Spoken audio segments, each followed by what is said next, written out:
2 Samuel, chapter 11. It was now spring, the time when kings go to war. David sent out the whole Israelite army under the command of Joab and his officers. They destroyed the Ammonite army and surrounded the capital city of Rabbah, but David stayed in Jerusalem. Late one afternoon, David got up from a nap and was walking around on the flat roof of his palace. A beautiful young woman was down below in her courtyard, bathing as her religion required. David happened to see her, and he sent one of his servants to find out who she was. The servant came back and told David, "Her name is Bathsheba. She is the daughter of Eliam, and she is the wife of Uriah the Hittite." David sent some messengers to bring her to his palace. She came to him, and he slept with her. Then she returned home. But later, when she found out that she was going to have a baby, she sent someone to David with this message. "I'm pregnant." David sent a message to Joab. "Send Uriah the Hittite to me." Joab sent Uriah to David's palace, and David asked him, "Is Joab well? How is the army doing? And how about the war?" Then David told Uriah, "Go home and clean up." Uriah left the king's palace, and David had dinner sent to Uriah's house. But Uriah didn't go home. Instead, he slept outside the entrance to the royal palace, where the king's guards slept. Someone told David that Uriah had not gone home. So the next morning, David asked him, "Why didn't you go home? Haven't you been away for a long time?" Uriah answered, "The sacred chest and the armies of Israel and Judah are camping out somewhere in the fields, with our commander Joab and his officers and troops.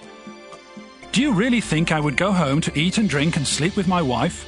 I swear by your life that I would not."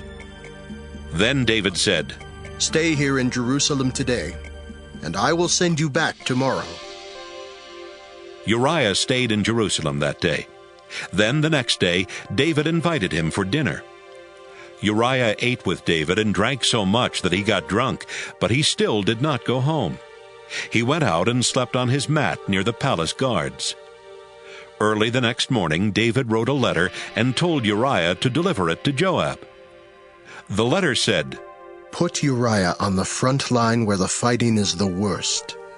Then pull the troops back from him, so that he will be wounded and die." Joab had been carefully watching the city of Rabbah, and he put Uriah in a place where he knew there were some of the enemy's best soldiers. When the men of the city came out, they fought and killed some of David's soldiers. Uriah the Hittite was one of them. Joab sent a messenger to tell David everything that was happening in the war. He gave the messenger these orders. "When you finish telling the king everything that has happened, he may get angry and ask, 'Why did you go so near the city to fight? Didn't you know they would shoot arrows from the wall? Don't you know how Abimelech the son of Gideon was killed at Thebes? Didn't a woman kill him by dropping a large rock from the top of the city wall? Why did you go so close to the city walls?' Then you tell him, 'One of your soldiers who was killed was Uriah the Hittite.'" The messenger went to David and reported everything Joab had told him. He added, "The enemy chased us from the wall and out into the open fields, but we pushed them back as far as the city gate. Then they shot arrows at us from the top of the wall. Some of your soldiers were killed, and one of them was Uriah the Hittite." David replied, "Tell Joab to cheer up and not to be upset about what happened. You never know who will be killed in a war. Tell him to strengthen his attack against the city and break through its walls." When Bathsheba heard that her husband was dead, she mourned for him. Then, after the time for mourning was over, David sent someone to bring her to the palace. She became David's wife, and they had a son.